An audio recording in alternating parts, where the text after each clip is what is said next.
And so I think there can be sometimes like this hang up of, oh, I have to know the right way right away, or I have to just like get it right or be able to do it, or like a fear of like trying something and having it not work. And I just think that's like so much part of the process of trying something. And it wouldn't say like it fails. It's just like, oh, this worked about it, this didn't. And so that informs the next thing that I try, and that informs the next thing that I try until eventually something works.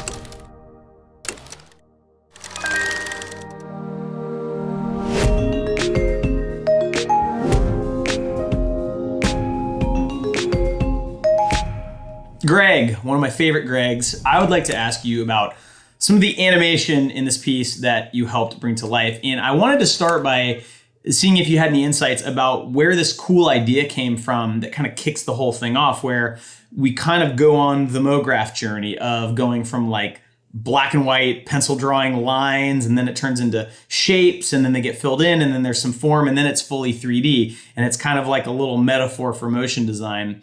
Where did that idea come from?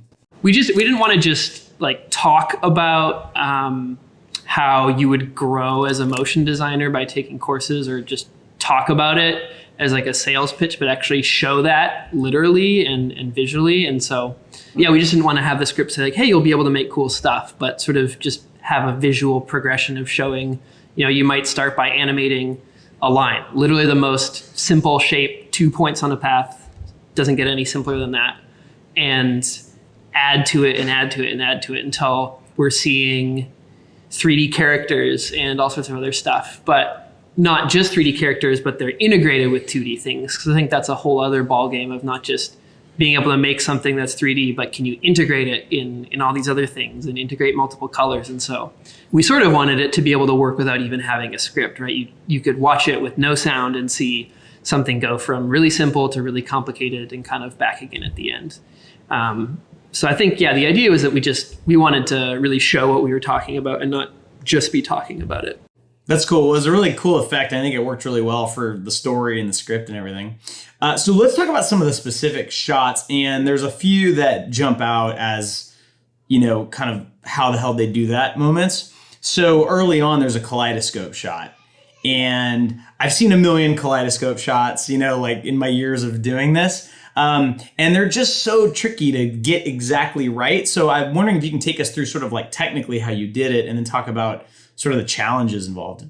Yeah. So this eye kaleidoscope shot was actually animated by Francisco, who was up here at VFS at the time. And so as we were looking to bring in some School of Motion alumni who would be able to really knock a shot out of the park and not just sort of, just do it, but really do it. He was one of the first that came to mind. So I've peeked through his project file and chatted with him a little bit about how he approached it. But I think like one of the ironic things is that a lot of the heavy lifting is actually done by the CC Kaleida effect.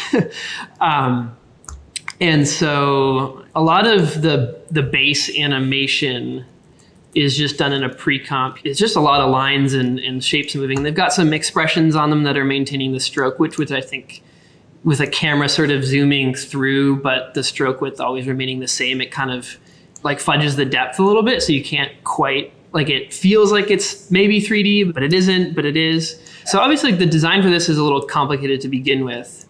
But I think something that surprised me when I opened this was that like, kind of it's just one half of the screen that is really animated. Like when some of these other shapes come in, it's just sort of like on one side of the screen.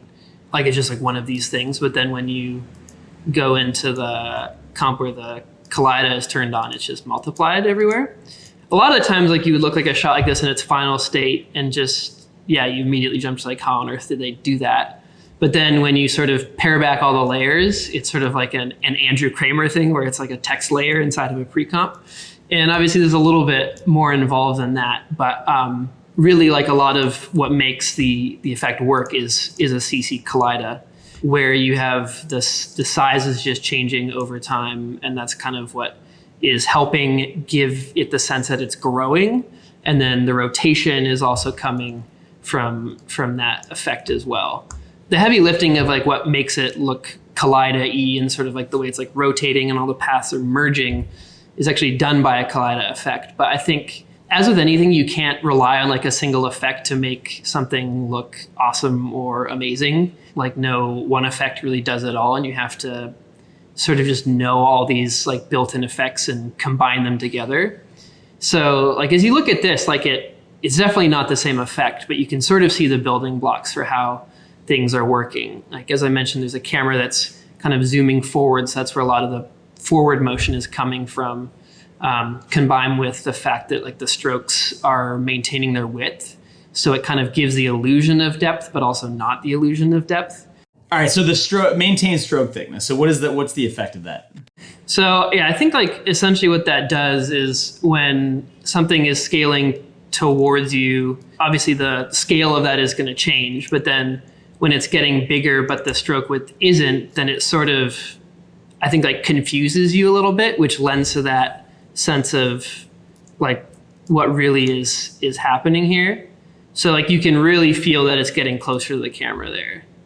But when you take that off, and this is just on one shape, you don't feel the depth of the movement as much. So it just looks like it's kind of scaling in place. So just kind of imagine that on all these things here. And there's just one in the middle that's kind of like trimming on and off. But other than that, everything else is changing. It basically just gives the effect of like everything is changing scale, but like there's depth, but there isn't. And I think the other thing that helps make this effective is that it's just like a brief moment, and you're never seeing all of this. You're only seeing it within that eye mask. So it's like you don't even really have enough time to like take it in. And so I think that kind of lends a little bit to like the bit of like, how is this even done? Or whoa, like what was that? And so, yeah, I think just like what's interesting to point out about this sequence is that like the base animation by itself, like I don't think is really anything like this by itself it's interesting. Like there's some gradients and all sorts of levels of detail and, you know, like background animation. Like there's a lot of levels to this thing, but really what all brings it together is the fact that it's, yeah, just being like multiplied and rotated. And like even with this CC Kaleida, if you turn the size animation off and just rotate it, it's like still cool. But then when you turn that back on, it sort of adds to or complements the effect of the camera zooming in as well. Yeah, it makes it sort of feel like you're zooming into the eye, but then all of a sudden you're coming back out and back at the line again. So talk about how I noticed the quality of the lines, it's a little beat up and kind of grunged. How's that done? Yeah, so that is just like a rough and edges. It's honestly pretty straightforward. If I was doing this, I would have like animated the evolution of it or something, or the random seed, just because I think it's always cool when you have like minor levels of detail like that. But I don't think anyone consciously thinks, oh, it's some like red giant effect that did, or it's like one thing that did all of this. But I think like, I remember the first time I opened one of Jorge's project files and just like clicked through all the pre-comps and then got to the base, like really at the base of this, like it's not some intense thing. It's just stacking a lot of things and knowing what effects to use. And so like on here, we don't have to animate all four of the, like those like blue petal leaves, because we know that the CC Kaleida is going to multiply all those other ones. So maybe if there was something where those things all needed to feel a little different, then it would be necessary. But, you know, we don't have to animate all those. Or these balls, like when you see them like this and they're joining and splitting, it could be easy to just start jumping to all these like, oh, like maybe they're like masked or whatever. And, you know, at the end of the day, it's really not that complicated. Speaking of not complicated, Greg, let's move on to a shot that looks not complicated, but I think is actually complicated. And that is the handwriting shot. I think this kaleidoscope shot was kind of a perfect example of exactly what you're talking about, where when you see it and it's quick and it's the first time you've seen it too, it's not like you've sat there for weeks working on it. It's like, whoa, how did that happen?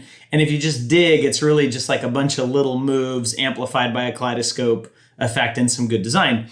But the handwriting shot, the first time I saw it, I was like, whoa, I was guessing like cell animation. I thought maybe, I have some insight into how you did it, but that's one of those things where I wouldn't have really known where to start if I was given that board. So I think like when I approach something that I think is like a shot that's going to kick my butt, I think it's hard to like not vacillate between like either I'm just going to jump in and figure it out, or I'm just going to like sit and stare at my screen for a week until I feel like I can start. And so I think like the balance that has to be struck kind of just depends on, the situation. But what I did was just sort of stare at this for a little bit.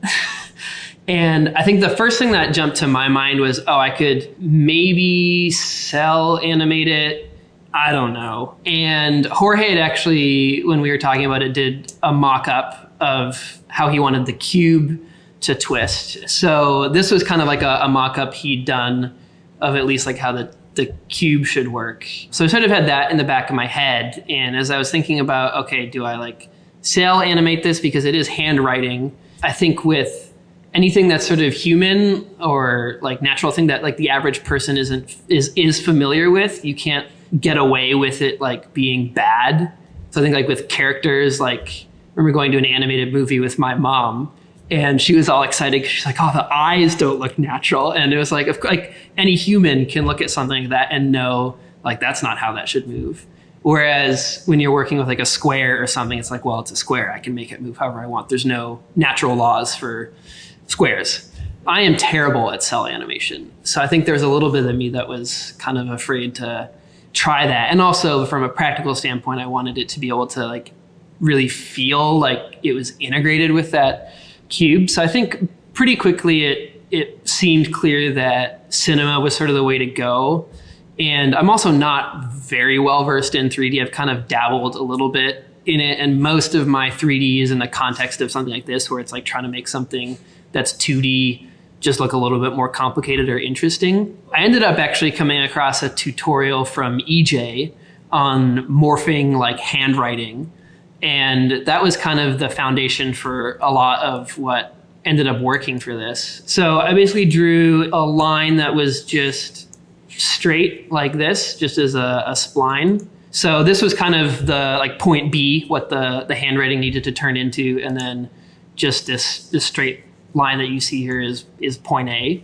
And so basically from just following this tutorial that EJ did, I learned of this technique where you can feed these splines into a matrix, which will basically, as I understand it, generate like points or geometry along them, and then use an inheritance effector that would kind of procedurally, as you move it through, transform from like one matrix into the other matrix. And so in the context of that tutorial, it was one word getting changed into another word. But in this case, it's like, I could just take a line and then have this thing flip through, and then it would become the handwriting. As I had been like trying it or just thinking about it, I sort of had in my head, it would be really cool if it felt like a rope or just like felt really dynamic and not like just, trim paths, put a keyframe at 0 and 100 and you're good to go. And so one of the really nice things about cinema is that you could stack other effectors on top. So add like a blend and 2 delay effectors, like one set to blend and spring, that would kind of give it a little bit of that like springy movement that like, I guess I could have probably maybe figured out how to do that in Cell, but it just sort of makes it feel dynamic in a way that I think would have been really hard to do by hand or with nulls. Like if I can't imagine keyframing like every single one of these points, and obviously had it been nulls to paths, it maybe wouldn't have been quite that complicated. But I think like the end effect that you get with that is that it just looks really cool and is pretty easy to iterate and adjust. Like if I want to start it a little bit sooner or start it a little bit later, it's just moving X position keyframes on this inheritance effector, versus if it's cell or nulls or whatever, like basically having to start completely over, which maybe it's a weakness of mine. I think I like being able to have the maximum control to edit things. And so sometimes if I'm making some sort of rig that kind of drives me into all sorts of rabbit holes that don't end up being helpful, what using Cinema for this afforded was just the ability to make it look, I think, kind of organic in an interesting way, that like you would look at and sort of, I think had it been Cell, it would have been really obvious it was Cell. And had it been, nulls and keyframes, I think it would have been really obvious. And so I think like this approach just offered a way to make it look good and look the way I had in my head, and also kind of have a little bit of that like, I wonder how that was done, which isn't necessarily a goal for every single thing. But I think especially with this thing, because like this is a motion design piece for a motion design school, we really wanted it to, like, as much as possible for every shot to have some kind of like, oh, that's so cool, or how did they do that type element to it. I agree with you. I think that if you tried to do this, even if you were really good at Cell, there's like moments, like especially with the loopy letters, where it almost feels like a lasso. Like there's like this weight to it. And so what I want to see, just disable the delay effectors temporarily. Yeah. Because I want to see what it looks like without them. I mean, it's still cool without them, but you lose that sense of physics. And that was the thing that I really like about it. So even without the effectors, like it's still, this would have been really, like it still feels pretty neat, I think. And that's because, you can have fall off or whatever.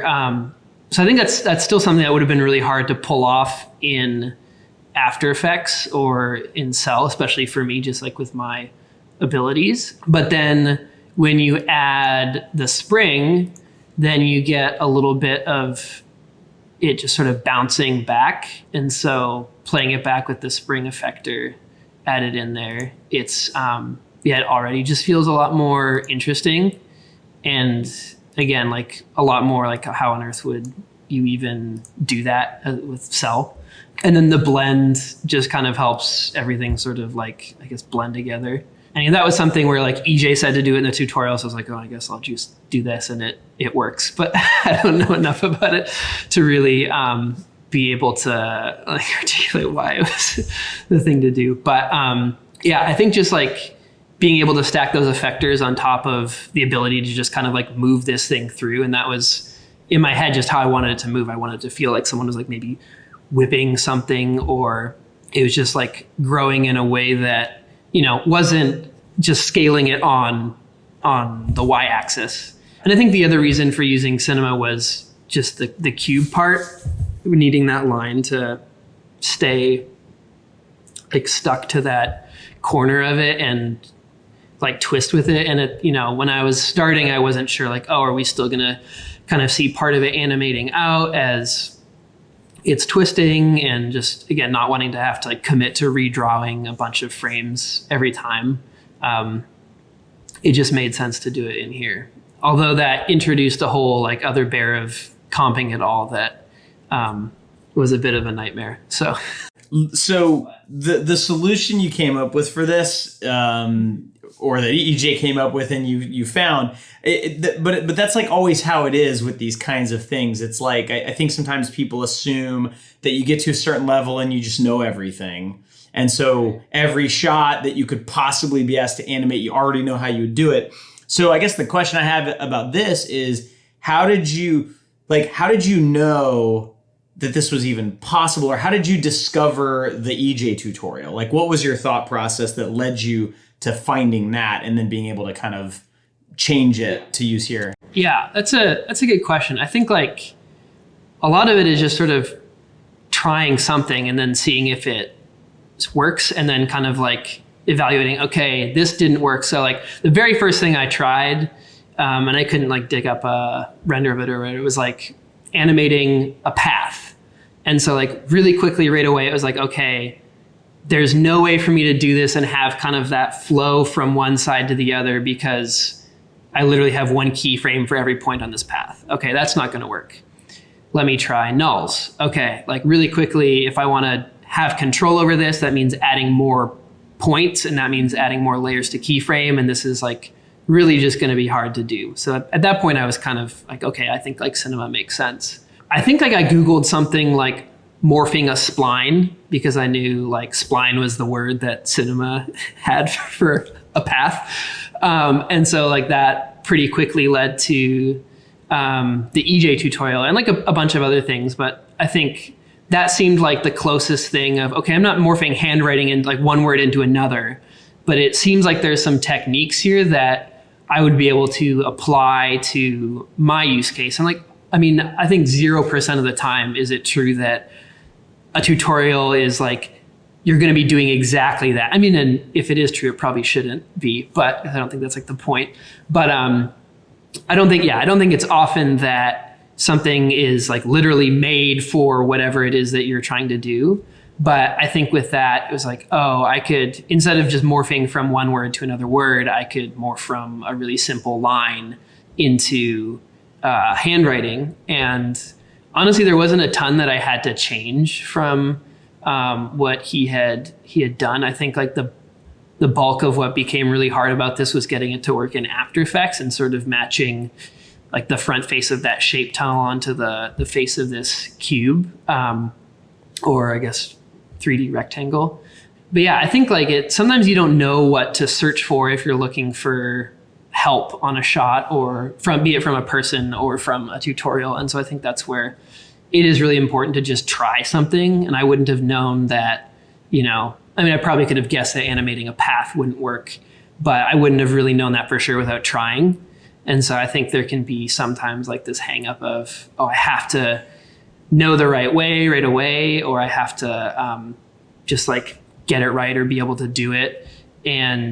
Or like a fear of like trying something and having it not work. And I just think that's like so much part of the process of trying something. And it wouldn't say like it fails. It's just like, oh, this worked about it, this didn't. And so that informs the next thing that I try, and that informs the next thing that I try, until eventually something works. Yeah, this is exactly how I used to do it too. It makes sense. So let's move into the next part of the shot. This part, I mean, it's actually really pretty crazy how complicated it looks, but then in the end, the execution's so simple in terms of like the structure of it. And then we have this crazy moment of things twist, and then we come around the front and we're in this insane tunnel. We always want to have a little bit of like the, oh crap feeling when you look at a style frame, and I think all of us enjoy the process of figuring out how am I going to do this.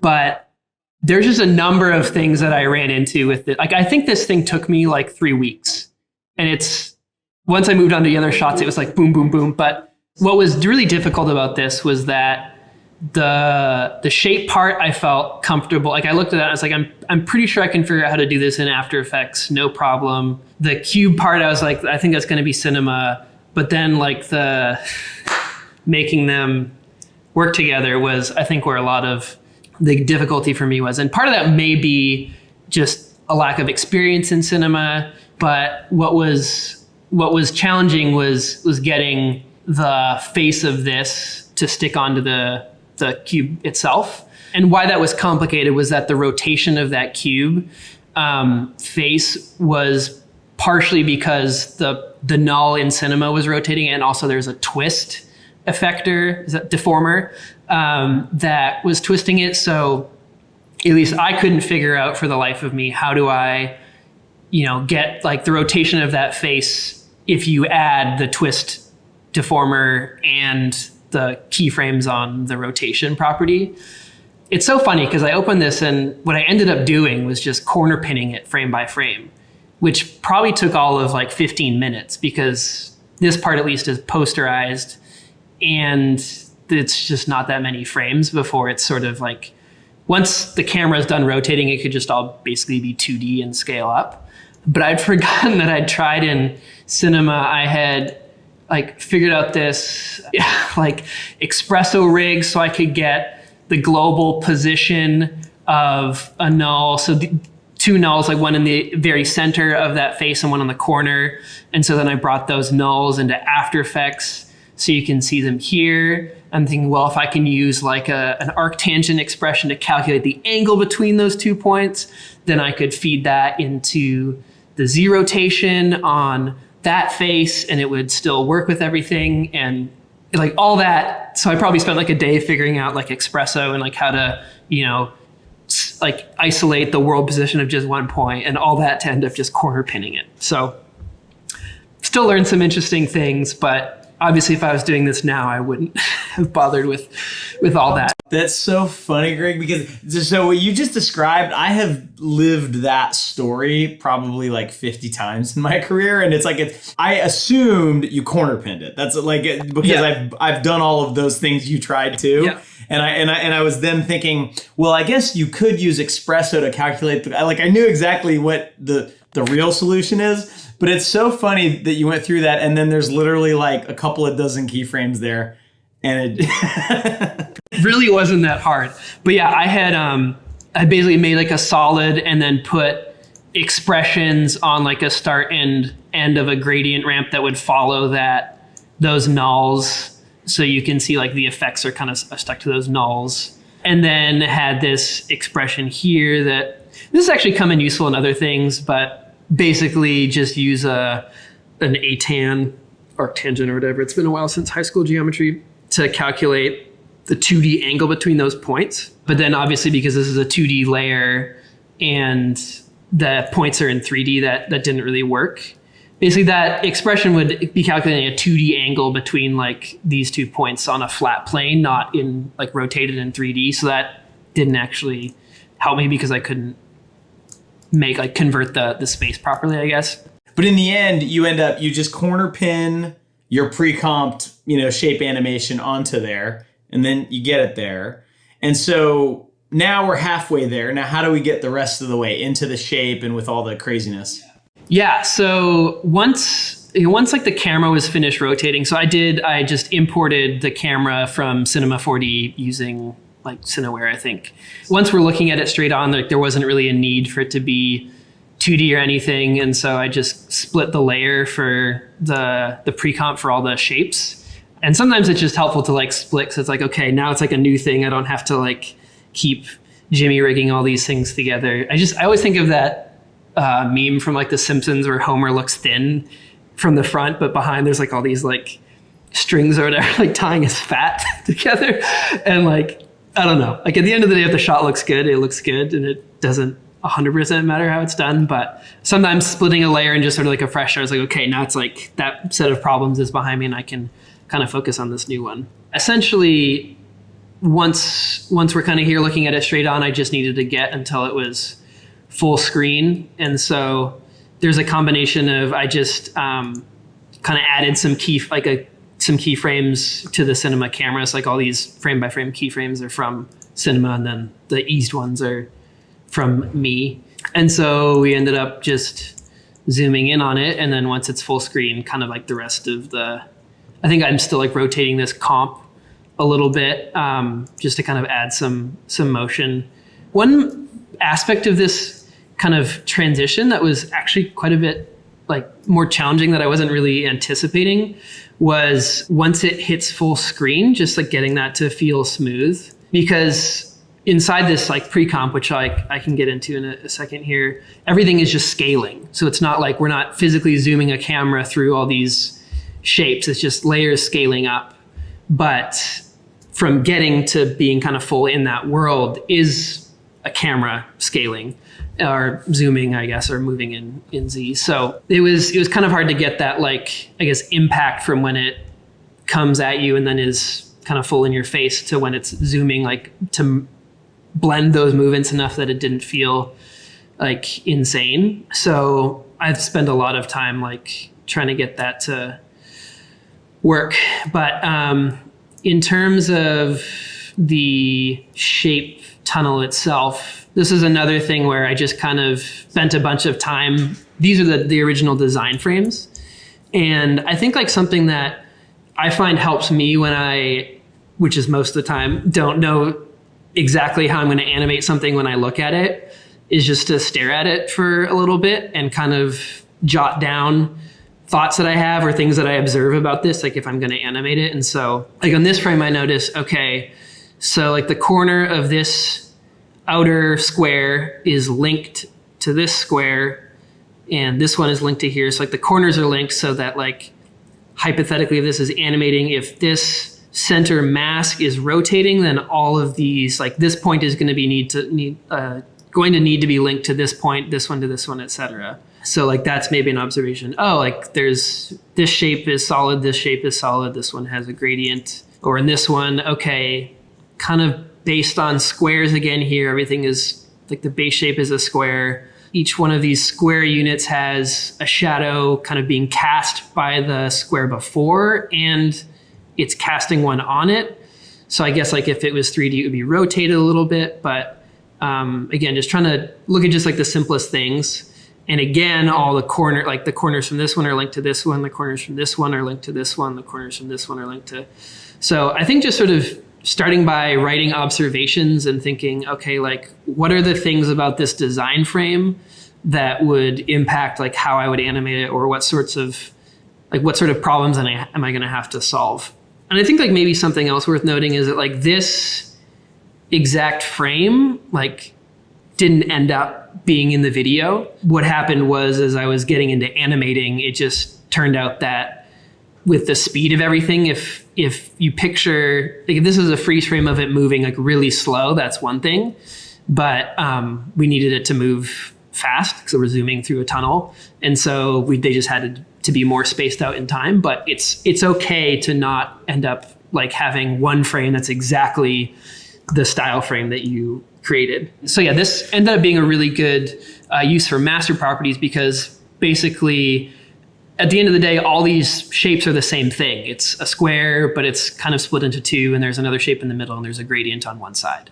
So rather than making like a comp for every single one of these, I figured I can make one, add color controls, rotation, whatever, I'll figure all that out, but those will be controllable in the main comp, and then I won't have to make this like 100 times. But between looking at these two frames, I kind of figured, okay, I'm going to need to make 3 different puzzle pieces here.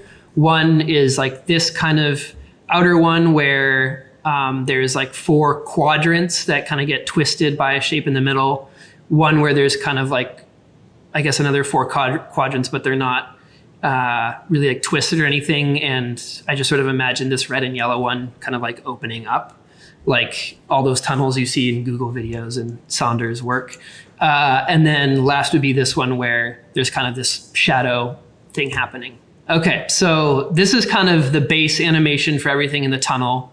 So this is a square comp that's like 3000 by 3000, so that as we're getting to the part where it's rotating, we don't see any of those borders in the main comp. Like I mentioned, there's kind of 3 different puzzle pieces. There sort of ended up just being 3 different master like comps with master properties. So there's one here where it's just opening from the middle. That's just one slider that is kind of just causing everything to open. And like really like the build of this, if we just like even turn off the gradients and whatnot, it's just 4 shapes. So there's 2 dark shapes and 2 light shapes. And the position of each one of these is linked to one slider here. And so it's basically just saying, take this value and make it in X and Y. But because there's 4 of these, we need one to go up and to the left, one up and to the right, down and to the right, down and to the left. Each one of these actually has a slightly different expression. One of them is getting a negative value from this for X. That means it's going to move it left. But then just taking the positive for Y, and that's, so every one of these is slightly different. This is positive for both, which means it's going to move down and to the right.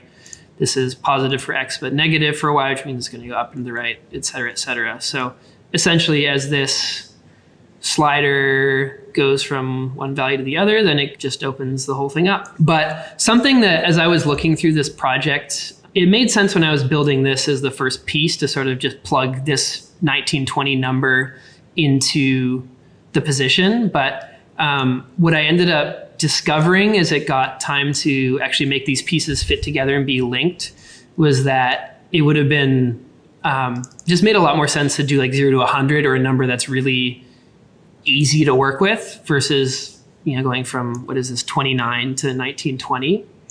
And originally I'd put this expression on here that makes the interpolation exponential. The reason for that was because we wanted this to feel like a camera moving through things and not just layers scaling up. The way, you know, I guess life works is when something is really far away and it moves, it doesn't seem to move as much. But if that thing moves the same distance when it's a lot closer to you, proportionally it moves a lot more. So like if we just made like a camera and a solid and push this way back in Z space, like if this moves whatever 10 pixels to the right or left, you almost can't really tell it's moving. But then if we make this, a lot closer and move it 10 pixels to the left, you perceive it a lot more. And so basically the amount that perception changes exponentially the closer and closer it gets. So the difference between it being 9 miles away and 10 miles away is barely going to be noticeable. But if it's 0 to 1, then it would be a lot more noticeable. Yeah, and that expression is actually like the better way to do it. There's a built-in function in After Effects. Like if you select the keyframes and you go to like the keyframe assistant, there's actually a thing that says exponential scale, and it'll change your keyframes for you, but then they're baked, so that's actually pretty slick how you did that. I had thought that I would just use like time to animate this. And so like I'll just put a keyframe at the start and end and then stretch the layer in the main comp. But what I ended up doing was just animating with keyframes. So basically what Master Properties does is it lets you just grab properties and throw them into like a panel that is then accessible if your comp is pre-comp. So everything here can be adjusted in another comp, and it doesn't affect the inside comp. And so basically I was like, okay, I could change the colors to be whatever I want. I think I had these like rotation ones. I had initially thought, I'll like set it to this at this time and this at this time, and then link it to like the thing opening, and then that just looked bad. And then, I can adjust this slider that's opening and closing things from the main comp. Or if I want to turn the gradient on and off or move it or feather it differently, then I'll have the ability to do that. So that was one piece. The other one, like I said, was sort of like this quadrants looking one. So again, this is sort of a similar setup in that I wanted a couple color controls. There's one slider that can open and close this whole thing. And what this slider is doing is there's a shape in the middle that is knocking everything else out. Really how this is built is that there's two shape layers. So I made like a null for each of the corners of the comp, and then I basically made a square and then converted that path to null. So I would have these four in the middle. And so that would have been this square here. But then I ended up just having the path of this being controlled by those different points. And so these nulls here in the middle are parented to this null, which means that as I rotate this, then it's going to rotate that shape. And because I have basically two sets of these shapes and all of them are referencing those four nulls in their path, and actually this is just one side and then it gets repeated on the other side. So whenever this gets rotated, then all of these other paths are going to appear to twist and change, but it's really just rotating one layer. So that was kind of a neat thing.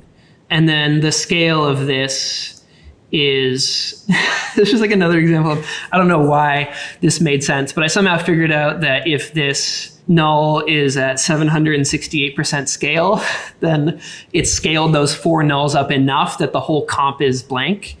And so I figured, okay, great. As this, I'll just set it so that as this null goes from, or this slider on the control layer goes from 0 to 100, then this goes from 0 to 768. So again, kind of just figuring it as I go along, as I went along. So then, yeah, basically all I have to do is animate this one slider and everything will open.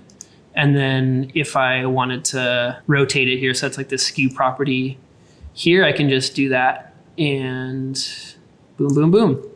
All right, so you broke this into pieces. You've got sort of the main piece, which is the four squares kind of opening almost like a camera lens. Then you've got the piece that is behind it that has that really nifty rig you just showed of you can rotate the square in the middle and it kind of deforms the edges of everything. And then how do you tie those together so it looks like they're part of the same thing? So tying everything together really became tricky for the last part, where there was kind of these pieces where everything had to be kind of like I talked about, looking at the style frame, like this point has to be linked to this point, et cetera, et cetera, et cetera. And so like the end result was pretty cool. I basically set up a slider that would adjust a bunch of master properties on all those comps so that if I adjust this rotation, then everything is rotating sequentially and everything is still staying stuck together. So I can make this, whatever I want, and everything is still going to be kind of mashed together. So for these like first couple pieces where, they're not like linked or having to rotate, this one is just already scaled up. It's just masked. And because they're not rotating, it doesn't really matter. But once I started getting into the pieces towards the end where they all had to be kind of interlinked, that was a real head scratcher. So like if I just pick two of these, why I decided this, don't necessarily know. But I kind of decided I would treat the last part of the tunnel as one chunk because all these pieces are pretty much the same. And rather than animating each one of them individually, I could just animate one and delay the other ones in time. Again, thinking back to that master properties rig, basically this middle size property on this one, as it goes from 0 to 100, the thing is opening up.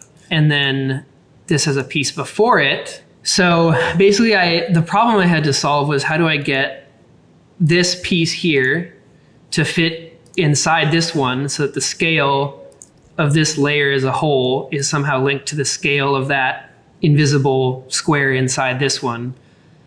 And the rotation of this is linked to the rotation of the previous layer, and then repeat that for however many layers come after. So from expression session, I learned the value of naming your variables clearly.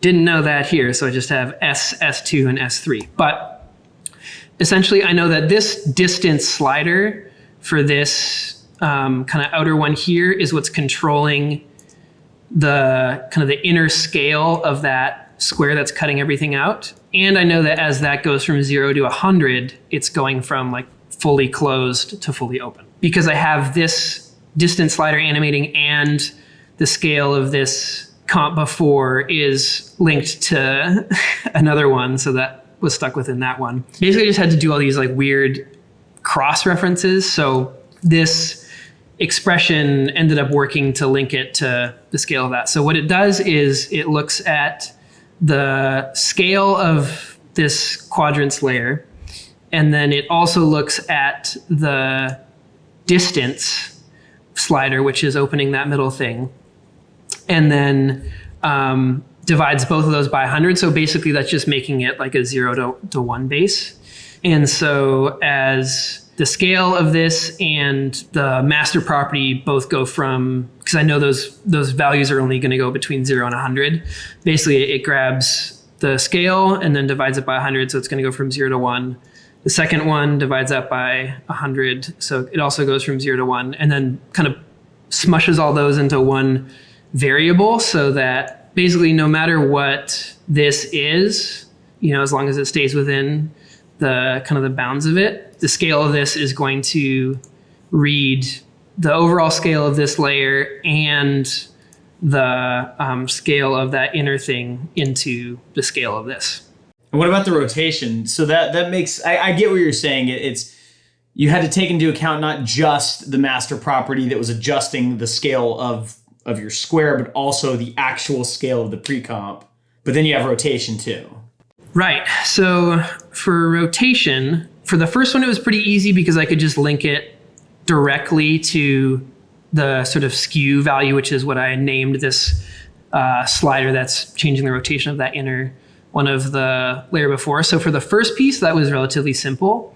And then I ended up adding this plus value to the end of this expression because there were some of these pieces where the gradients were sort of on alternating sides. And so just being able to come into here and add in 180 meant that I could flip it really easily without having to edit any code.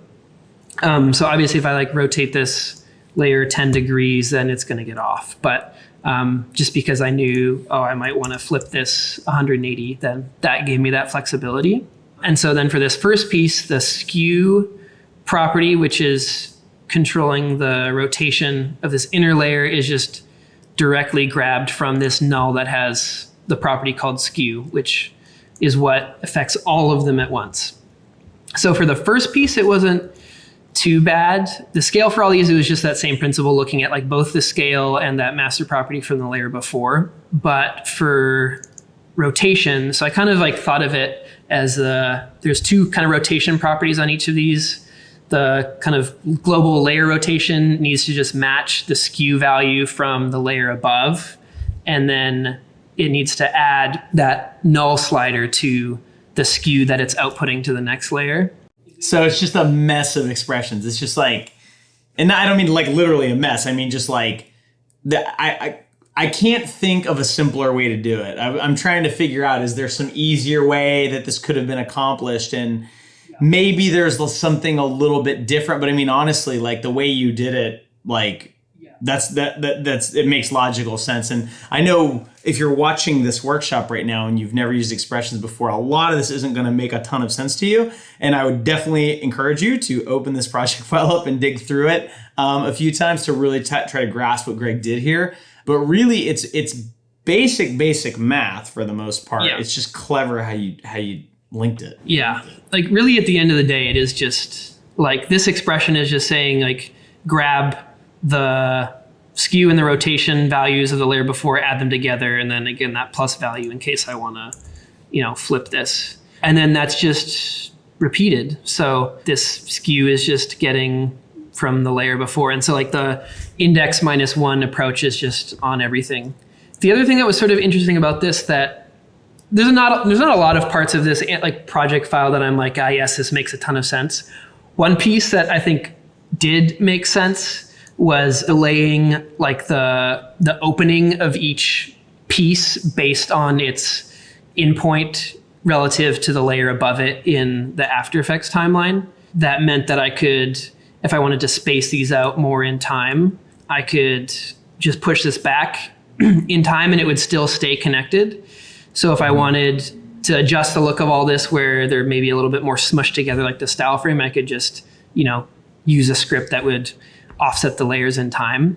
Basically, all of that is looking at the layer above, so index -1, looking at that layer's endpoint, and then creating a value called offset, which looks at the current layer's endpoint minus that other layer's endpoint. So if this is at 38 frames and this is at 30 frames, it's going to be 8 frames. Then it's saying for this value, we're going to look at the layer above's middle size, which is that slider, and then the value at time minus the offset. So again, like the ultimate effect of that was that if I wanted to take, a bunch of these pieces and end up like with a tunnel where all the pieces are a little closer together, I could just grab all these layers and move them closer together. And none of these layers have any keyframes on them. So because it's all originating from this one slider here. But yeah, adjusting all the like layer endpoints would basically just mean that I could adjust the look of the tunnel really easily. Like there's kind of different philosophies with After Effects artists, and like you clearly like expressions and building rigs and trying to make things, spending the time up front you were kind of joking about how you've probably gone down rabbit holes, and I definitely have too. But philosophically, you're investing a lot of time up front so that if Jorge comes and says, hey, can you make the last part of that accelerate? It's literally sliding 2 things and it's done, versus you could also have just done this brute force with corner pinning and just shape animation and all of that. You wouldn't have had to think as hard. But then if Jorge comes along and says, can you accelerate it at the end? Now it's like 3 days of work instead of 10 seconds. So I'm wondering if you can just kind of talk a little bit about, and obviously this is something that you're still learning, and as you get more experience, you get better at it. But how do you know when to go this far versus when to let me just hand animate this thing, and hope that it gets approved? Yeah, I think like my propensity is like, I like problem solving. Like think in middle school, I signed up for like extra math because like the personal payoff of having a complicated thing and arriving at the solution that works is kind of like a high, I guess, or at least the closest thing homeschooled Greg would know. Yeah, so I think like I typically have to be steered in the direction of like just, maybe it's okay to brute force it. And there's definitely been times where I've ended up creating a rig for something that just like it wasn't necessary. In a case like this, because I knew it was a bunch of iterations of basically the same thing, I think it made more sense to do a rig. But I think there comes a point like halfway through every time I'm making a rig where I have to ask myself, like, is this really worth it? I think when you're doing something where the client is going to ask for a lot of changes, or it's like a project where you are doing a like iterative thing, so like graphics package for a show or something where you need 100 lower thirds for names, totally makes sense to make a rig. But I think that something that I am still learning is just like asking other people what they think. Like me enjoying problem solving doesn't mean that making a rig is right for every situation. And I think like being able to ask Jorge or Victor, like, hey, what do you guys think? Do you think this is like worth rigging? Here's about what I think that would involve. Just leaning on the discernment of people around you. It's just really hard to know, and it depends on the situation. There's some things where it would take you 3 days to rig it, and then you could do whatever you want, or it would take you a day to brute force it. And I think in this shot, obviously, like I wish I would have just brute forced the corner pin at the beginning, because that would have taken 20 minutes instead of 3 days of me trying to figure some intense rig out. And I think like my fear of brute forcing something is then you're committed. And I love being able to come back and like change it and tweak it and just like get it just so. So it's probably in more situations better for me to learn to just brute force it. But yeah, I think being able to ask other people their thoughts if you're on a team, or just kind of keep in mind some of those factors of, do I need to make a bunch of these? Is this something where I'm going to need to make a lot of changes, and do I need that to be easy? Is the client going to want the color changed like 100 times? And, probably makes sense to link all of your text to one slider or color controller or whatever. So, yeah. So, Greg, we just talked about like a super absolutely insane technical execution, which was really cool. But then a lot of times, like as motion designers, we want transitions to be super cool, but often like all we need to do is just edit to the next shot. And so there's a lot of edits in this piece, but I've noticed that even when there's just a cut, like an edit, there's still like this motion that somehow carries through from shot to shot, like the energy continues. So I was wondering if you had any insights into how you guys approach that. Yeah, I mean, I think like a bunch of us have backgrounds in editing, and so like a principle of editing is, cut on action, but a lot of it is just like finding small details of ways that you can carry the motion from one shot into another, or inherit the shot from like the one before into yours, or set up the motion of the next shot. Like a couple really easy examples of that, like I think Jorge added this in after I'd animated mine, but coming out of this eye shot, the way that it closes, Jorge added this bend into it, which kind of, if you're following like this top line, is just sort of like a little like overshoot. So that wasn't like in the original, like I didn't add that in, that was just his, but that just really ties those together nicely.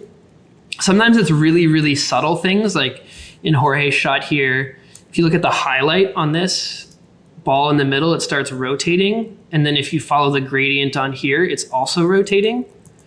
So that's like a super tiny detail, but then when you watch the transition, it just ties them together. Yeah, I think like from like a really like detailed perspective, like one just like quick example, I saw this in a tweet somewhere about like, rather than like morphing, just like cut. This is basically just like if we're cutting between a square and a circle and cutting the colors, like it's just happening on the point of highest speed in the After Effects, like in the speed editor. And then if you like, that's okay, that's on one layer. But if you carry that like principle onto doing it like with 2 layers and think of these as like a scene, you've got this movement here that's stopping. and then this movement here that's continuing, and then you add them together and you have a smooth curve. So I think like carrying that principle, I animated this shot, and Jordan Bergeron, also a School of Motion alumni, animated this shot. So he had finished this before I had. And so basically I just looked at this and thought, okay, what are some like very noticeable things that are moving in this scene that I could somehow end my scene in such a way that it would point to or like feel like it's introducing this movement. So I think pretty clearly I picked out this ball in the middle and these heads. This is like the first frame of his shot, and these are like all the heads, and this is where the ball is. And I know that they're rotating and that ball is falling. Essentially what I ended up doing was kind of viewing those as targets for some of the elements in my scene. So following like all these circles that have characters in them, basically I thought, okay, if I can, take this character with the tablet, if I can move that one in a way that kind of brings the eye to that head there, and then I know those are continuing to move. So if I kind of visualize that path of it's kind of going to go around in this circle, then that would be a way to kind of tie the movement at the end of this scene into the movement of the next. And I ended up just kind of carrying that onto most of these other characters. I think if you go too far with it and get too literal, like I need it to be exactly on, this or that, then it ends up being a little bit like too obvious. But essentially kind of just drew this path guide that sort of showed, okay, like here's kind of a line connecting all these heads, and here's where the heads are. And if I can kind of move these in the general direction of that, and knowing that those characters are all rotating, just introduce that a bit. And then the other thing was the head. I kind of just started by tracing the ball kind of just moving down. And this is just like sort of roughed in, but moving it down. And then kind of figured, okay, if I can connect like the movement of the head with that ball, then that would be a good way to kind of tie those together. So they're not lined up perfectly, but the idea is that the movement is sort of like introducing the movement of that next thing. And if you think back to these like curves, if you add the movements up, you want them to be smooth. And so like if you have these off a frame or something, then it doesn't connect. And so I think it's just like that principle is like basically if you have a shot coming out of another one, look for something from that previous shot that you could inherit in the next one. If you're animating into another shot, look for kind of, Sandra would say hero elements where you can kind of introduce that movement. One more quick example, like TJ animated this shot and you see the character kind of falling and the shot ends where the character is kind of moving down at its fastest point. And then that cuts to something else falling, and it's not in the same place, like they don't like line up really, but the movement and like the speed from one is carried into the next by that. Not that you think, oh, that skateboarder is now the ball, but just that they feel connected because there's a movement or some kind of movement that's being continued into the next shot. So those can be like really little details, but on the whole of a giant piece, especially something like this where we have so many different people animating different styles within each shot, like some of it's like a 2D to a 3D to a 2D or some mix of all those, just finding little ways of, okay, like maybe I'll squint at this frame. Where does my eye go? This seems to be like the most, logical thing, or what thing is moving the fastest? And is there some small, subtle, or, depending on the context, major way that I can kind of just guide the eye or introduce that movement so it feels like it's continuous?